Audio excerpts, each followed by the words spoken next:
Some houses carry more than just memories, they hold nightmares. The house at 112 Ocean Avenue in Amityville, New York, is no ordinary home. The walls are stained with a dark history, one that continues to terrorize those who dare to enter. Welcome to the Amityville Horror, a story that has left many questioning reality itself. What you are about to hear is no ordinary haunting, it's a descent into pure evil. Ronald DeFeo Jr. walking through the house at night. He hears the voices, slow, whispering at first, then rising to a terrifying chorus, urging him to kill. Sudden, brutal cuts to each family member's final moments, bodies in bed, the sound of gunshots ripping through the night. Ronald's face is twisted in agony, eyes wild, as he is led away by police, still hearing the voices. On November 13, 1974, Ronald DeFeo Jr., driven by voices only he could hear, murdered his entire family. 6 lives were snuffed out, and though the neighbors claimed they heard nothing, the walls of the house had soaked in the terror. The echoes of that night still lingered, waiting for their next victim. Scene 3, the Lutz family arrives, 2:03:30.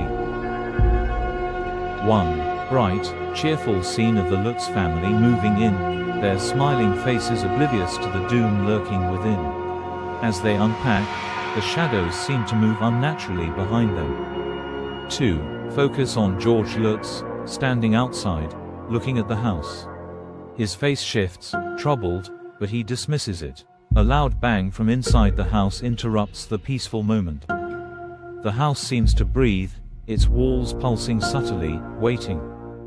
1 year after the murders, George and Kathy Lutz moved into the Amityville house with their 3 children.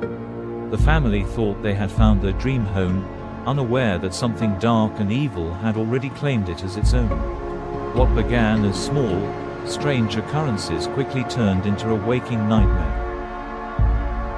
George Lutz wakes up drenched in sweat at exactly 3:15 a.m., the same time as the DeFeo murders. The sound of gunshots echoes through the halls. He gets out of bed to investigate, but the house is deathly silent.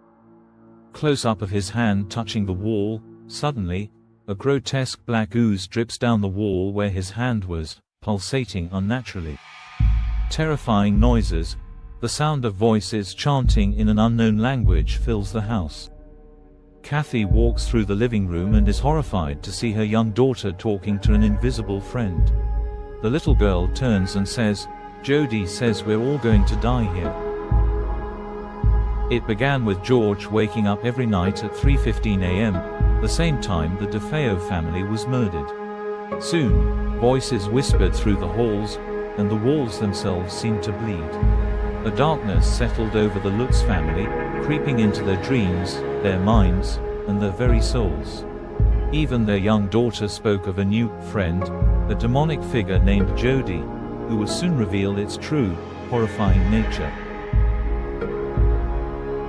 George's behavior deteriorates.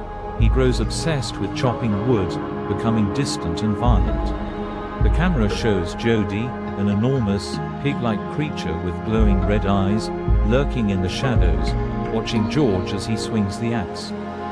Kathy's nightmares intensify. She wakes up screaming, her body covered in bruises and bite marks from an invisible attacker. The house groans, doors slam, and windows fly open with no wind. Kathy's eyes are drawn to the infamous windows, now glowing a sickly yellow. Jody's face appears, demonic and menacing.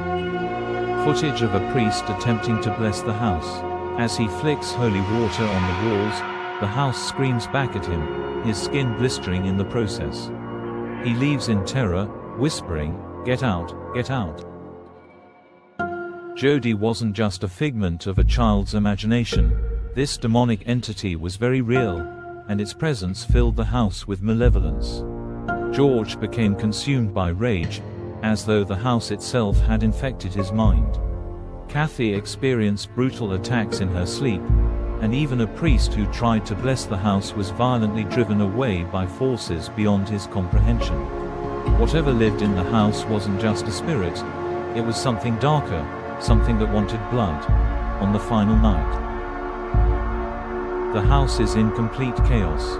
Doors and windows slam violently as if the house is alive.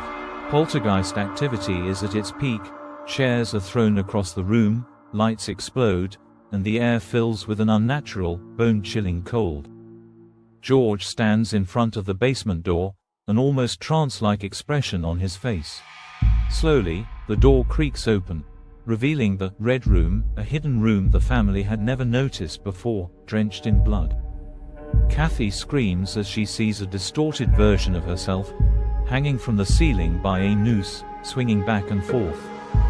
The children's toys begin to move on their own, marching toward them, chanting ominous phrases. George begins to lose his grip on reality, his face twisting with madness, his axe in hand, mirroring Ronald DeFeo's descent into murder. The family, terrified and frantic, finally flee the house, racing into the car as the house roars behind them, Jodi's red eyes gleaming through the window one final time. The last night the Lutz family spent in the Amityville house was filled with unimaginable terror. Doors slammed shut with such force that the entire house shook, objects flew through the air, and unseen forces attempted to tear the family apart. As George stood on the brink of madness, wielding an axe, it became clear that the evil within the house wanted history to repeat itself. In a panic, the family fled, abandoning everything they owned, never to return. Old news footage shows the Lutz family's frantic interviews after leaving the house, their faces pale with fear. Paranormal investigators Ed and Lorraine Warren are shown arriving at the house, their faces grim as they enter the darkened, empty building. The camera lingers on the now famous photo of the ghostly boy, with his glowing eyes peeking from a doorway, sending chills down viewers' spines.